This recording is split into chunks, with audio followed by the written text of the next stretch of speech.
দাদা, আমার প্রথম কিস্তির 60,000 টাকা ঢুকে গেছে। 1,20,000 টাকা দিয়ে কেমন ঘর হবে একটু যদি বলতেন। 1,20,000 টাকা দিয়ে ঘর বানাবেন?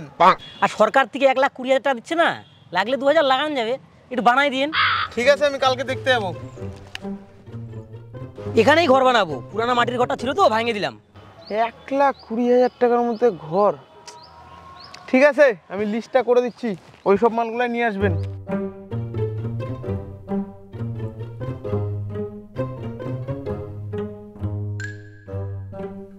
এই যে এই জিনিসগুলো সব লিখে দিলাম, এগুলো নিয়ে আসবেন। বাঁশ, মাটি, কাটা, পেরেক, টিন, এগুলোতে কি বানাবেন? আরে এগুলাই তো লাগবে। ইট বালি পাথর এগুলা কই? ইট বালি পাথর দিয়ে আপনি কি করবেন? কেন, সরকারের দেওয়া পাকা বাড়ি বানাবো। ইট বালু সিমেন্ট ছাড়া পাকা বাড়ি হয়? হাট, 1,20,000 টাকা দিয়ে আবার পাকা বাড়ি হয় নাকি? তার থেকে ভালো একটা সুন্দর উপরে টিন ফিন দিয়ে মাটির বাড়ি বানায় দিয়ে সেই হবে। আপনার মাথাটা খারাপ হয়ে গেছে নাকি? এত বছরের কষ্টের আমার পাকা বাড়ি, আমার দাদু অ্যাপ্লাই করে মরে গেল, আমার বাবা অ্যাপ্লাই করে মরে গেল, আমি অ্যাপ্লাই করে 10 বছর পরে পাকা বাড়ি পাইছি, এখন আমি কাঁচা বাড়ি বানাবো? না না না, আমি 1,20,000 টাকা দিয়ে পাকা বাড়ি বানাতে পারবো না, আপনি অন্য মিস্ত্রি দেখে নেন। সরকার থেকে 60,000 টাকা পালাম, কেউ বাড়ি করে দিতে চান রে? কি ব্যাপার, কেউ বাড়ি করে দিতে যাচ্ছে না 60,000 টাকা দিয়ে? আপনি কি করে জানলেন কেউ করে দিতে যাচ্ছে না? আমি কেন, সবাই বলবে 60,000 টাকা দিয়ে কোনো বাড়ি হবে না, কিন্তু আমার কাছে একটা মিস্ত্রি আছে, লাগবে?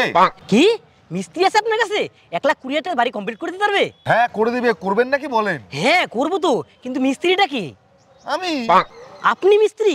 হ্যাঁ, আমি বিদেশ ফেরত মিস্ত্রি। বিদেশে যত দামি দামি বিল্ডিং সব আমার হাতে বানানো। পৃথিবীর সব থেকে দামি বাড়ি মুকেশ আম্বানির বাড়ি চিনিস? ওটা আপনি বানাইছেন নাকি? আরে না, ওই বিল্ডিং এর সামনে ঝলপালিং টি সেন্টার আছে, ওইটা আমার হাতের বানানো। ও ও না, সালমান খানের বাড়ি চিনিস, গ্যালাক্সি? কি ওইটা তুই বানাইছিস? সাল্লু ভাইয়ের সাথে চেন নাকি তো? আরে না, সালমান খানের বাড়ির সামনে দেখবি একটা জিম আছে। ও ওইটা তুই বানাইছিস? আরে না, ওই জিমের ভিতরে যে পায়খানাটা আছে। ও তুই পায়খানা বানাইছিস?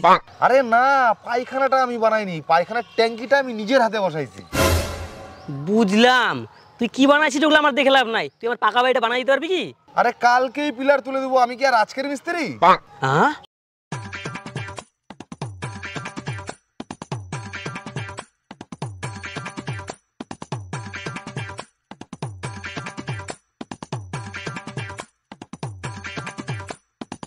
দাদা, পিলার তৈরি হয়ে গেছে, এখন শুধু ঢালাই করতে হবে। আপনি পোল্ট্রি খাওয়ার ব্যবস্থা করেন।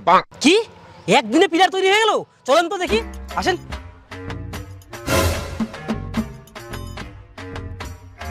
এগুলা পিলার? আরে এগুলা পিলারে 10 বছরের গ্যারেন্টি আছে, বড় থেকে বড় ভূমিকম্পে কিচ্ছু হবে না, জাপানিজ টেকনোলজি।